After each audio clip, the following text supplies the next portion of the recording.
अध्यात्म विश्व विज्ञान यूट्यूब चैनल के सभी प्रेमी पाठक मित्र आचार्य गुरुजन आदि सभी का हार्दिक स्वागत समादर करते हैं।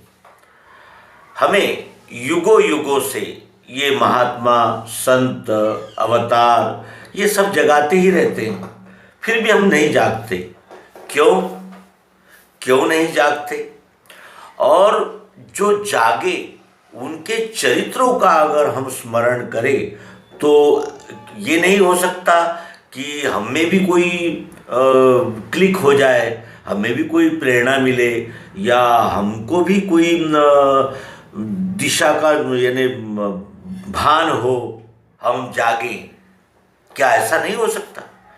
जैसे वीर गाथा सुनने से हृदय में वीर रस की निर्मित होती है और एक प्रकार का आक्रामक जोश तैयार होता है।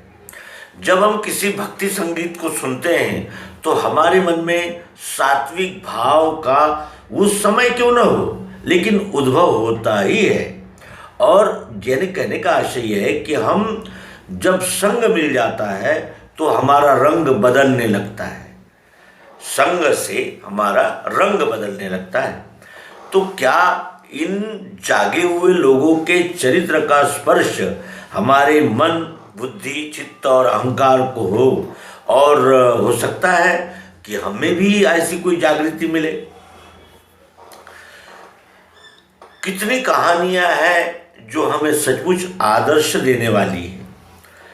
श्री राम से पूर्व भी और अब एपीजे अब्दुल कलाम से भी आगे कहाँ तक उन विभूतियों का कितना वर्णन करें जो जागी। श्री राम जागे, वशिष्ठ जी ने जगाया, और श्री कृष्ण जी जागे, सांदीपनि ने जगाया। ध्रुव जागे, सौतीली माता ने जगाया, और प्रहलाद हुए, नारद जी ने जगाया। श्री मायानंद जी हुए, श्री स्वामी विशुद्धानंद जी सरस्वती जी ने जगाया। सोना और जागना, इसमें भी त्रिपुटियां हैं और उन्हीं त्रिपुटियों का आज हम इस अंक में विचार करेंगे। अज्ञान, ज्ञान और विज्ञान। हम इतने संत महात्मा जगाने के बाद भी हमारी नींद नहीं टूटती और हम उस नींद से नहीं जागते, और कोई एक शब्द से जाग जाता है। ये ऐसे क्यों होता है? और यानी क्या इसमें कोई आईक्यू का प्रॉब्लम है या कोई बौद्धिक विकास की कोई पात्रता की आवश्यकता है या किसी प्रशिक्षण की आवश्यकता है या किसी निश्चित दिशा में जीवन को मोड़ने की आवश्यकता है? ऐसा क्यों होता है? रावण को भरी सभा में शूर्पणखा ने जो कहा वो जागा, और वो अहंकार के रूप में जागा, और उसने अपने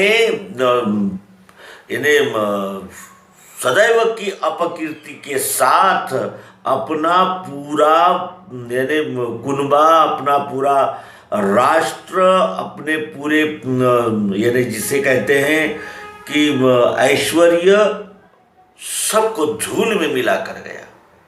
एक शब्द लगा था, शूर्पणखा ने रावण को भरी सभा में कहा हुआ। इसका अर्थ यह है कि जो दुष्चरित्र होते हैं, दुष्कृत्य करने वाले होते हैं, या जिसे कहते हैं कि राक्षस दैत्य, इस हद तक जिनका बर्ताव, जिनका आचरण गिर गया है, ऐसे लोगों को भी बात लगती है, उनको भी पिंच होता है। ऐसा ही नहीं होता कि कोई सात्विक विचार वालों को ही लगे, लेकिन उसको जो पिंच होता है उसकी दिशा गलत रहने से अंत में उसका वही लक्ष्य मिलता है जो उस व्यक्ति के रूपरेखा में उचित है। अब ध्रुव जागे, ये भी हम जान चुके, बताया आपको। दुर्योधन जागा, दुर्योधन जागा, दुर्योधन को किसने जगाया कि ये सब अपना ही है, ये किसी का इस पर हक नहीं बनता, ये किसने जगाया? शकुनी ने जगाया। और दुर्योधन को इस महाभारत के युद्ध तक लाने में जो मूल सहायक घटना है, वहां किसने जगाया? तो द्रौपदी ने जगाया। अंधे के बच्चे अंधे ही होते हैं, द्रौपदी ने जगाया। हालांकि सरलतापूर्वक वो यानी बात थी, एक हंसी मजाक, एक विनोद उपरोध की बात थी, लेकिन वो उसे लग गई, बात लग जाती है दुष्टों को भी। और फिर वाल्मीकि जागे। वाल्मीकि को किसने जगाया? नारद जी ने जगाया। नारद जी ने वाल्मीकि जी से इतना ही पूछा कि जो इन बुरे कर्मों से प्राप्ति होती है उसका आनंद तो सब लेते हैं और सब तेरी जय जयकार भी करते हैं कि तू बड़ा दयालु है, माल लूट कर लाता है और लोगों को खिलाता है, लेकिन इसका जो यानी ये जो अधोगति को प्राप्त हो रहा है तुम, यानी ये जो जीव अधोगति की ओर जा रहा है, अभी मनुष्य शरीर मिला है और विवेक भी मिला है और सब कुछ अनुकूल मिला है, और ये जो कर्म किए जा रहे हैं ये अधोगति की ओर ले जा रहे हैं तुम्हें, तो इसमें कोई और सहायता करेगा क्या आपकी? आपके कुछ जो बुरे कर्म है उनके फल अपने सर लेगा क्या? जाओ पूछ कर आओ। और वो जब वहाँ वही मिला कि भाई जो भी आप करते हैं हमें क्या पता, आपका कर्तव्य है हमारा पालन पोषण करना, हम उसमें कुछ नहीं कर सकते। ये उत्तर जब मिला तो लग जाती है बात लग जाती है। जिनको बात लगती है वही अपने जीवन का सार्थक कर पाते हैं, अन्यथा हमारे इस कान से जाता है, इस कान से निकल जाता है। हम घंटों महान लोगों के प्रवचन और महान लोगों के उपदेश सुनते हैं, लेकिन जब आचरण में देखते हैं तो हमें ऐसा नजर आता है कि जैसे हमने कुछ सुना ही नहीं, और सुना भी तो गुना ही नहीं।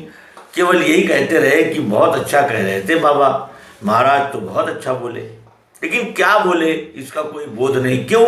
क्योंकि हम वहाँ होते हैं लेकिन हमारा मन वहाँ नहीं होता, और हमारा मन नहीं होता तो हमारी बुद्धि भी वहाँ नहीं होती, बुद्धि नहीं होती तो चित्त भी वहाँ नहीं होता, यानी हम केवल शरीर से वहाँ रहते हैं। हमारा लिंग शरीर ये सूक्ष्म इंद्रियों को लेकर और कहीं अन्यत्र भटकने में रहता है, जिससे हमें बोध नहीं होता, और ये में बोध होते ही मुक्ति है ब्रह्मजाल से। हृदय में बोध होते ही ब्रह्मजाल से मुक्ति हो जाती है। यह सद्गुरु का आश्वासन है और इसको हम आजमा कर देखना चाहिए। और इसमें जो आजमाने लगा क्योंकि ऐसा है, ये सूरज है, कोई झुठला नहीं सकता। सूरज है ये कहने पर भी सूरज है, सूरज नहीं है ये कहने पर भी सूरज है ही। उसी को सत्य कहते हैं, और सत्य ही शिव होता है और शिव ही सुंदर होता है। लग जाना, और उस लगने के लिए हमें अपने चित्त को सदैव जागृत रखना आवश्यक होता है। जैसे अभी हमने कहा कि हम प्रवचन में तो सुनते हैं प्रवचन, लेकिन उसका जो सार है या उसकी कुछ जो देशनाएं हैं वो हम ग्रहण नहीं कर पाते, क्योंकि हम भटकते रहते हैं। केवल वहाँ हमारा स्थूल शरीर उपस्थित होता है, और ये इसलिए होता है कि हमें वहाँ जाकर सुनने की रुचि तो होती है, लेकिन हम कुछ ही समय बाद यानी भटकने लगते हैं, और उस जो हम जिस कार्य से गए थे ये मन हमें खींचकर अपने प्रिय विषयों में लगा देता है, इसलिए ये चुकामुख हो जाती है। और गोस्वामी तुलसीदास जी का भी अंतिम में उदाहरण देखें।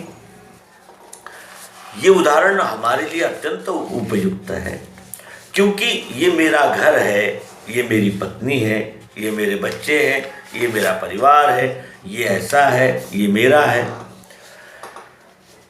मेरा मान है, मेरा सम्मान है, मेरा राष्ट्र है, मेरा देश है, मेरी जाति है, कुल है, पंथ है, संप्रदाय है, रीति रिवाज है, परंपराएं हैं, इस मैं का कहीं अंत दिखता ही नहीं, ये अनंत दिखता है। वैसा ही तुलसीदास जी को भी उनकी पत्नी रत्नावली ने जगाया और बोध दिया कि विषय ये प्राकृतिक है, ये विषय प्राकृतिक है और प्राकृतिक रीति से योग करना ही उचित है। अगर इसका यानी संग दोष लग गया तो ये विषय ऐसी खाई है कि जो अन्न हमें यानी जीवित रखता है, हमें ऊर्जा देता है, वही अधिक सेवन कर लेने पर हमारी प्राण भी ले सकता है। इसलिए इन विषयों को भोगते समय योग करो, उसके अधीन न जाओ। उसके अधीन चले जाओगे तो वो तुम्हें अपने आप में गुम कर देंगे और तुम्हें बंदिस्त बना लेंगे।